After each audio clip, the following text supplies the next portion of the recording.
warahmatullahi wabarakatuh. Sebelumnya perkenalkan, nama saya Muhammad Syamsul Fatah selaku host dalam podcast kali ini. Boleh perkenalkan dulu dari kalian, mulai dari ujung silahkan. Perkenalkan, nama aku Sultan Hasanah sebagai bagian dari anggota ini. Dan aku Siti Maulana. Dan saya Zainal Arifin. Ya, jadi kami berempat di sini untuk memenuhi tugas akhir dari mata kuliah Balaghah Al-Quran, yaitu dari dosen pengampu Bapak Syamsuni. Selanjutnya kami bakal mengupas lebih lanjut tentang bagaimana dan apa maksud dan iltifat serta contohnya dan macam-macam iltifat lainnya. Nah, mungkin habis ini kita akan membahas itu. Sebelum itu kalian tahu nggak sih apa sih itu iltifat? Nah, jadi iltifat itu salah satu ilmu dalam balaghah, yaitu iltifat itu peralihan gaya secara sengaja dalam satu rangkaian kalimat atau konteks pembicaraan, terutama berupa perubahan domir, kata ganti, sudut pandang atau bentuk ungkapan tanpa memutus makna dan tanpa mengubah topik pembicaraan. Nah, jadi iltifat ini, peralihan ini bukan kesalahan bahasa dan bukan inkonsistensi redaksi, tetapi merupakan strategi retoris untuk memperkuat pesan, menarik perhatian pendengar, dan meningkatkan efek makna. Dengan kata lain, iltifat itu adalah teknik stilistika untuk membuat pesan terasa lebih hidup, tegas, dan berdampak, khususnya dalam bahasa Arab tingkat tinggi seperti Al-Quran. Nah, jadi iltifat itu tuh nggak buat bingung untuk pembacanya ya guys, tapi malah membuat Al-Quran itu terdengar lebih menarik untuk dibaca oleh para pembacanya, begitu. Ya kan Kak Samsul? Iya, betul sekali. Selanjutnya boleh kita sambung ke contoh-contoh dari macam-macam iltifat. Boleh dimulai kan Kak Usmah? Baik, izin melanjutkan. Di antara contoh iltifat yang pertama yaitu ada iltifat domir. Iltifat domir itu perpindahan dari suatu domir kepada domir yang lain. Di antara domir yang tiga ada domir mutakallim, domir ghaib, dan domir mukhatab. Berikut ini ada 6 macam iltifat domir, yaitu yang pertama pergantian dari bentuk mutakallim ke bentuk mukhatab. Contohnya dalam Quran Surah Yasin ayat 22, yaitu yang artinya apa alasanku untuk tidak menyembah Allah yang telah menciptakanku dan hanya kepadanya lah kamu akan dikembalikan. Perpindahan domir tersebut terdapat pada domir mutakallim yaitu wa ma liya kepada domir mukhatab yaitu turja'un, dan domir itu kembali kepada domir mutakallim yaitu wa ma liya. Selanjutnya ada pergantian dari bentuk mukhatab ke bentuk ghaib, yaitu surah Al-Kautsar ayat 1-2, yaitu yang artinya sesungguhnya kami telah memberimu Nabi Muhammad nikmat yang banyak, maka laksanakanlah sholat karena Tuhanmu dan berkorbanlah. Dari bentuk domir tersebut berpindah ke bentuk ghaib, yaitu fasholli li rabbika yang asalnya fasholli lana. Yang ketiga ada pergantian dari bentuk mukhatab ke bentuk mutakallim yang artinya telah merusak dirimu, hatimu yang sangat ingin mendapatkan wanita cantik, padahal setelah masa muda adalah masa tua. Hati telah memaksaku untuk mendapatkan Laila, padahal sangat jauh hari-hari untuk mendekatinya dan banyaknya penghalang di antara kita. Yang menjadi contoh perubahan domir yaitu pada awas nikah dan wa yukallifuka. Selanjutnya ada pergantian dari bentuk mukhatab ke bentuk ghaib. Contoh dari bentuknya yaitu artinya sehingga ketika kamu semua berada dalam perahu dan perahu berjalan bersama mereka. Dari bentuk perubahan tersebut, domir mukhatabnya berpindah ke bentuk ghaib. Selanjutnya ada pergantian dari bentuk ghaib ke bentuk mukhatab.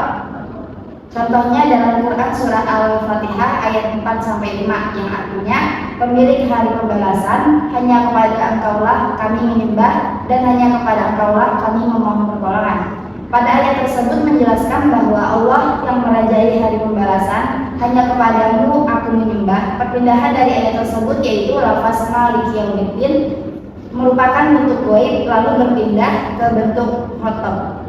Selanjutnya ada pergantian dari bentuk goib ke bentuk mutakalim.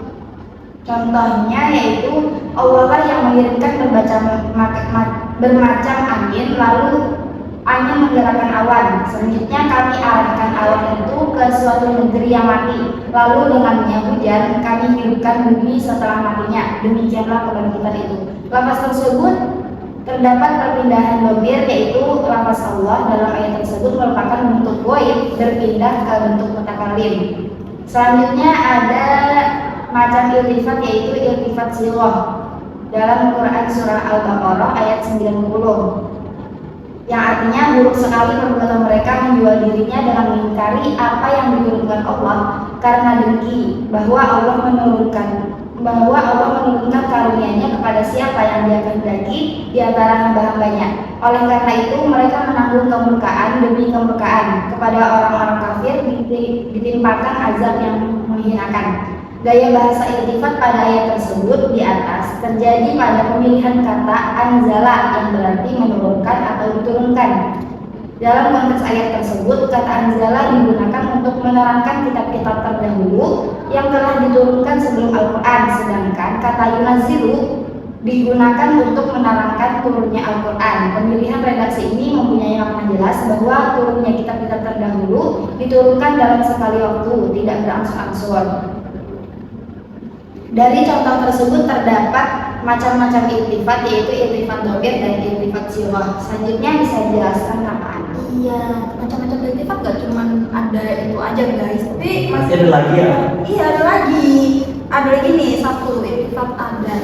Nah, Apa iltifat adat? iltifat adat itu contohnya ada di Quran surah Al-Baqarah ayat 7 yang bunyinya Bismillahirrahmanirrahim. Khatamallahu ala qulubihim wa ala sam'ihim wa ala absarihim isyaratu wa lakum adzabun adzim.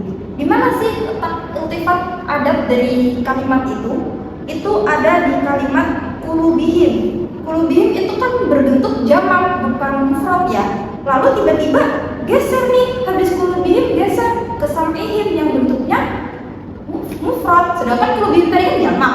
Terus geser lagi ke sam'ihim bentuknya mufrad. Nah, habis itu malah tambah lagi absarihim yang bentuknya lagi-lagi itu jamak bukan mufrad.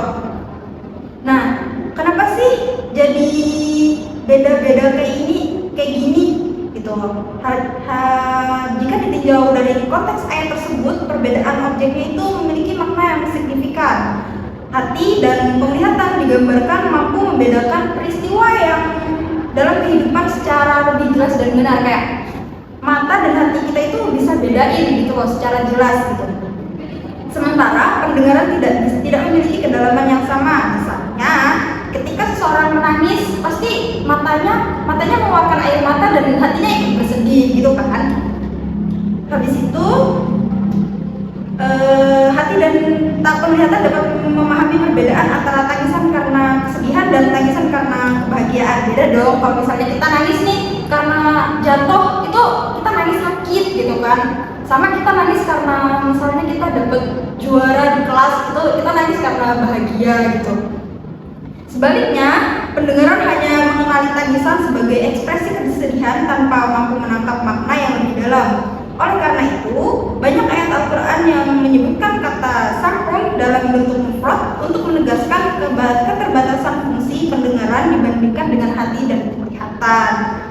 Setelah itu masih ada lagi nih, ada namanya iltifat mu'jam, itu secara kosakata, dan ini ada di Quran surah Al-Baqarah ayat 17. Nah, di Quran surah Al-Baqarah ayat 17 ini bunyi ayatnya, masruhum kamathalil ladzi istawqada nara falamma adaa'at ma hawlahu dhahaballahu binurihim wa tarakahum fi dhulumatin la yubsirun.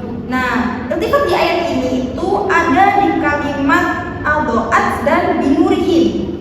Sekilas keduanya ini punya satu makna, yaitu menyinari dan memberi cahaya. Kan sekilas itu sama ya Kak ya, menyinari sama memberi cahaya, sama-sama bercahaya gitu kan. Iya.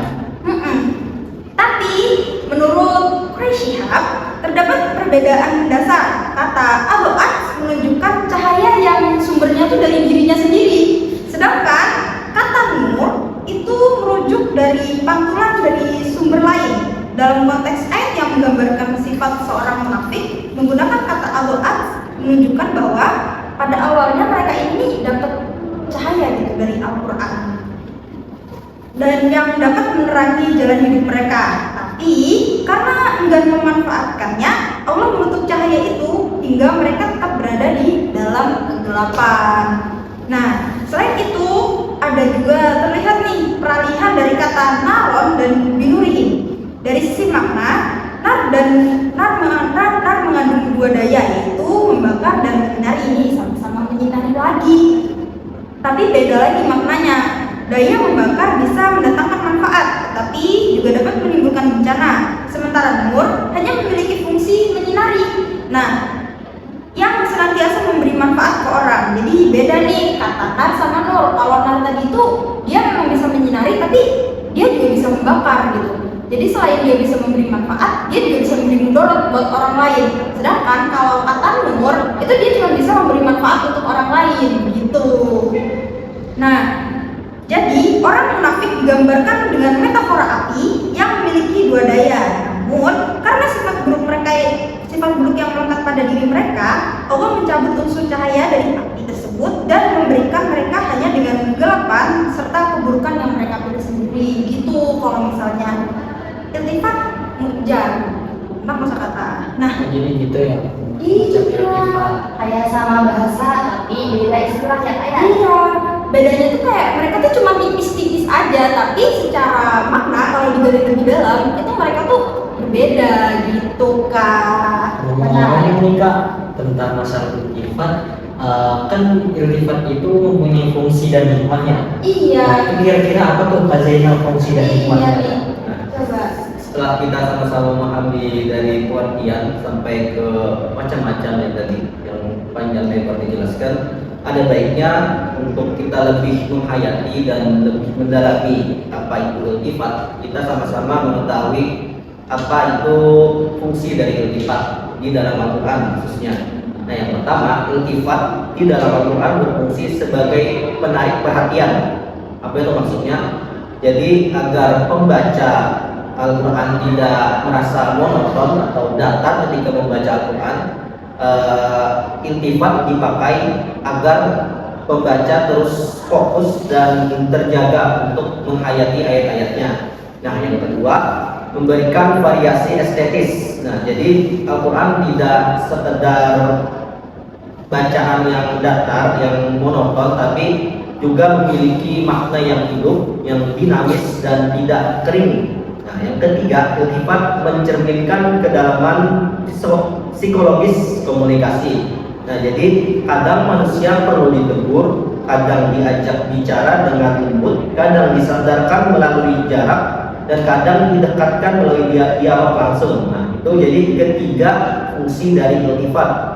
Selain fungsi, ada juga sisi hikmah di balik penggunaan iltifat di dalam Al-Quran. Yang pertama, menunjukkan bahwa Al-Quran tidak hanya berbicara melalui akal, tetapi Al-Quran juga menekankan sisi hati atau mendekatkan melalui hati kepada pembacanya. Kemudian ia mengajak para pembaca bergerak dari sekedar mengetahui menuju merasakan dan menghayati ayat-ayat Al-Quran. Berarti itu ya fungsi dan hikmah dari iltifat. Oke, jadi mungkin kawan-kawan bisa dapat dipahami secara garis besar intinya bahwa iltifat itu adalah teknik balaghah yang menunjukkan kefasihan dan kecanggihan bahasa Arab berupa peralihan gaya bahasa yang disengaja dan bermakna, bukan kesalahan redaksi. Jadi fungsinya itu bukan hiasan bahasa, melainkan alat retoris untuk menegaskan pesan, mengunggah perhatian dan memperkuat dampak makna tersebut. Di dalam Al-Quran, iltifat itu membuktikan bahwa bahasa wahyu bersifat komunikatif, dinamis dan persuasif, serta menuntut pembaca untuk tidak berhenti pada makna literal, tetapi memahami cara pesan itu disampaikan. Singkatnya nih kawan-kawan, jadi ikhwan adalah bukti bahwa kekuatan Al-Quran itu tidak hanya terletak pada apa yang disampaikan, tetapi pada bagaimana ia disampaikan. Nah, mungkin itu saja yang dapat kami sampaikan. Salah mohon maaf. Wabillahi taufiq wal hidayah. Wassalamualaikum warahmatullahi wabarakatuh.